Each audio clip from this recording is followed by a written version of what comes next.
Hi, this is Jamey Stegmeyer from Stonemeyer Games, and today I'm going to talk about timing and length of your Kickstarter project. The first overarching idea is what time of the year should you launch your project?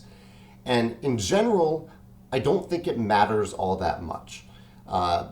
There is some conventional wisdom around not launching in the holiday season, the holiday shopping season. That's a season where people are thinking about buying stuff that they can use or give in the near future, whereas Kickstarter projects usually aren't for something that will be released for 6 to 8 to 12 months later. So typically projects don't do as well in November and December. One other thing to think about what time of year, two things actually. One, think about your own personal schedule. You want to choose a time of year where you are going to be very available for the next month or so, depending on how long your project is. I've seen some project creators launch and then a few days later they go on vacation. That is a terrible idea. You need to be available during your Kickstarter project.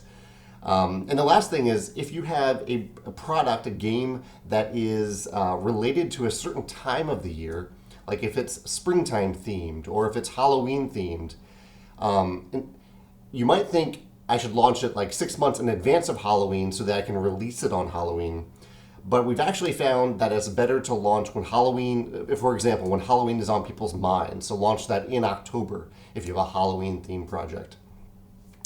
In terms of exactly when you should launch, I generally recommend Tuesday, Wednesday, or Thursday, and generally in the morning US time.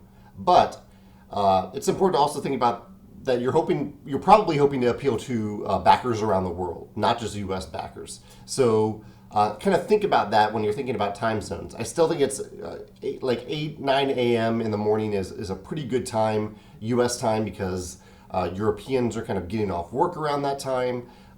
People in Australia and Asia are still awake during that time. But the general idea is think internationally. Don't just think about the US when you think about that time zone element. And similar to your end time, think about when people are going to be awake. I usually end my projects at night. The last two big things are the length of the project. I typically recommend, if you are a brand new creator, aim for maybe a 30 to 35 day project, because you're going to need some time to really understand how the project works. And you're going to see some slow days in the middle, that's for sure. But during those slow days, you're going to be learning things that are better to learn when you don't have an extreme rush.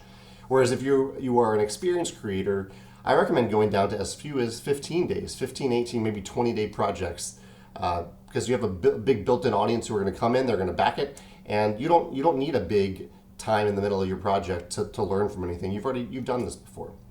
The last thing I want to mention is, and this is kind of an overarching idea to think about, that it may be more important than anything else when you're thinking about exactly when to launch your project, more important than all this other stuff that I mentioned before, which is look at when other creators are launching their projects, especially if they're similar projects.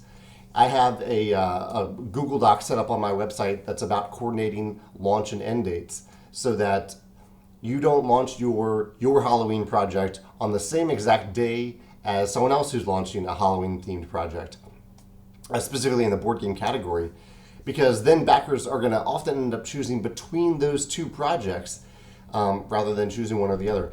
So even a day or two difference in staggering those launch dates can make a big difference for a project that is similar in theme or just a similar genre, like a meaty Euro game.